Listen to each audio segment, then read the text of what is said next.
Friends, we're gonna make my favorite snickerdoodles, a brown butter snickerdoodle that happens to be from this year's issue of my holiday magazine. It's my favorite thing, and what we're doing is we're starting with browning the butter, which you can see I have 2 sticks in here. They're melting, they're just starting to cook, and soon they're gonna be nutty and delicious.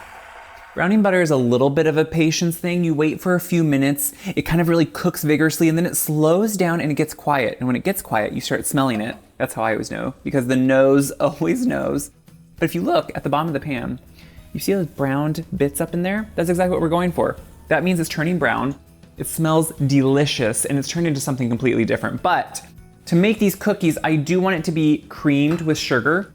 So what I'm going to do is pour it into here, especially with all those browned pieces, scrape them all out.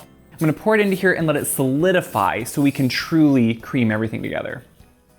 When you're making cookies with friends, Christmas cookies like you and I are right now, you need to have something cozy to drink on. Mine's gonna be coffee, maybe yours is hot cocoa, maybe you're doing this in the evening and it's wine, I don't know. But we're gonna take our solidified, see how it's solidified? Room temperature, browned butter, and look at this. Oh, it is just gorgeous. And what I like to notice is, I did stir it as it was cooling, but you can see how you get those darker ribbons in it? Do you know what that is? That's the browned pieces that have so much flavor. Now, you can do a lot with brown butter. You've probably seen lots of recipes on my website that have brown butter. You know, growing up Mennonite, growing up with a lot of grandmas and mom who cook wonderful, brown butter's used in a lot of savory things a lot of times. But when you use it in baking like this, it's like turning it up and it's really good. These are a great thing, by the way, to put in maybe Christmas cookie boxes, on plates, give as gifts. So in here I have that brown butter that has been solidified. We're gonna put some sugar with it. So we're gonna still cream the butter and sugar because that aerates and really gives us the texture we want. So I'm just gonna put the sugar on top and then fit it on the stand. Now, could you do this by hand? Absolutely. Do I have it in me today? No, I don't. So I'm using a stand because it's so much easier, a stand mixer here, to just cream everything together. Do you see how beautifully creamed this is? It's just nice and light and fluffy. It always takes a little bit longer than you think. Don't just do it 30 seconds, do it for a few minutes, 3 to 5 minutes, and that really is what creates the texture that's needed. So don't skip on it, you're gonna be glad. Now I'm gonna keep that running on low. I'm cracking my eggs just into a little bowl here.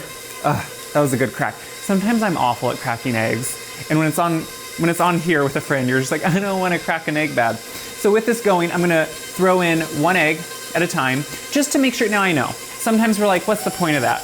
It makes so you have a more even batter, and that to me is what's essential. So when that second egg goes in, I'm going to put in some vanilla.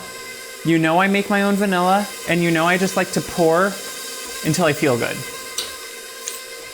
It doesn't take long to mix that all together. Now I do, again, like to scrape, because it works up on the paddle, and it works all around. And so you just wanna make sure from the bottom to the paddle, everywhere, everything's mixing evenly. So if you can scrape in between, it's Christmas. We want these cookies to be as good as they can be.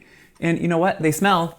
I can't get over brown butter. If I could, it smells so good always. So we're gonna do our dry ingredients. I'm gonna lighten my flour like I always do with a scoop, overfill, and then just it right off. That you have to do that noise every time you do this, because otherwise I don't think it works. So overfill, and then you know, you would think I don't do these things when I'm alone in my kitchen, and I promise you, I think I make the same noise every time.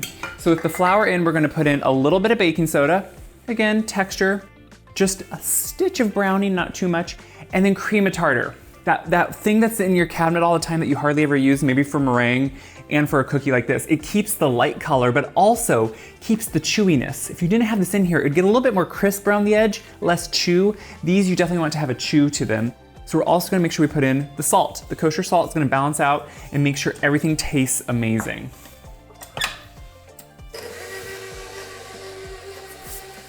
In no time, you have a delicious cookie dough. And always just clean that all off. This one cleans off pretty easily. Now, to make this a little bit more workable and so they bake correctly, I do like to chill it in between. So you can make this a day ahead if you want to. You could even make it way far in advance and freeze it and pull it out if you're gonna have, a lot of people have cookie parties now, it seems like, where you get together and make them. That's fun. And you can just have it ready to go. I'm gonna pull a bowl out and I'm going to just get all this ready and put it right in the bowl so it can just chill in something that's not so big in my fridge. And then we add even more flavor, more seasonal flair when we really put them into the oven.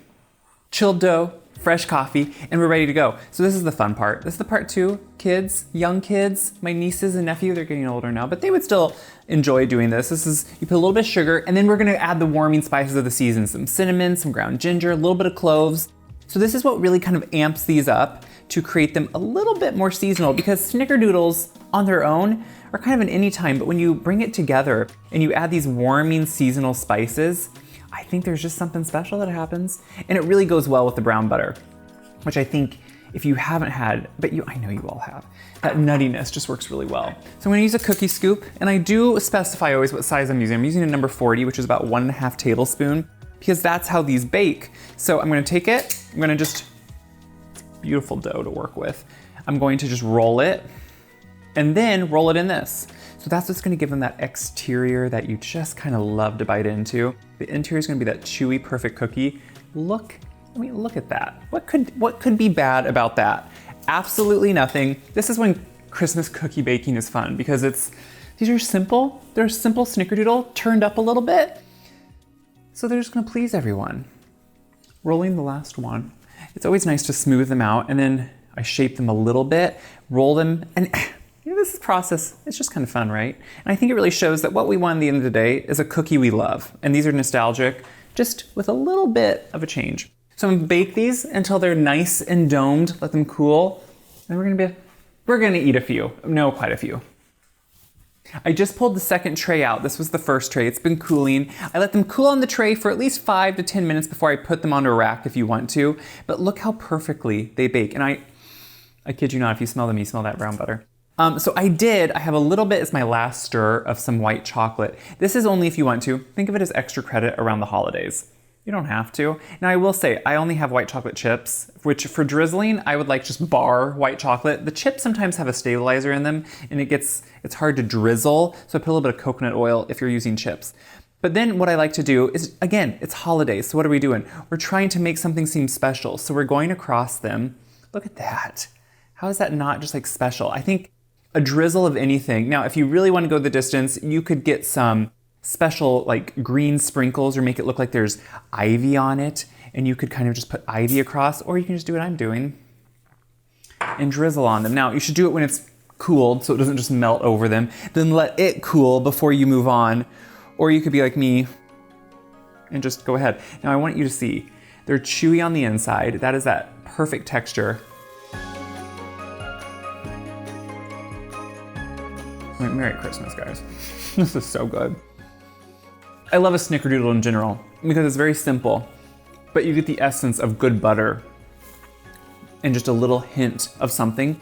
This one has the brown butter. It has a hint of cinnamon, ginger, clove on the outside that makes them into a perfect Christmas cookie. If you're thinking, hey, I want to try something new, but I also just want to know it's good, welcome to the perfect new but good classic Christmas cookie, the brown butter snickerdoodle. So grab something warm.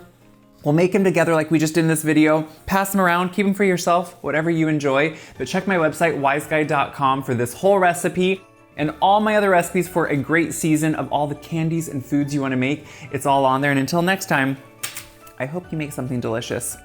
It's worth it.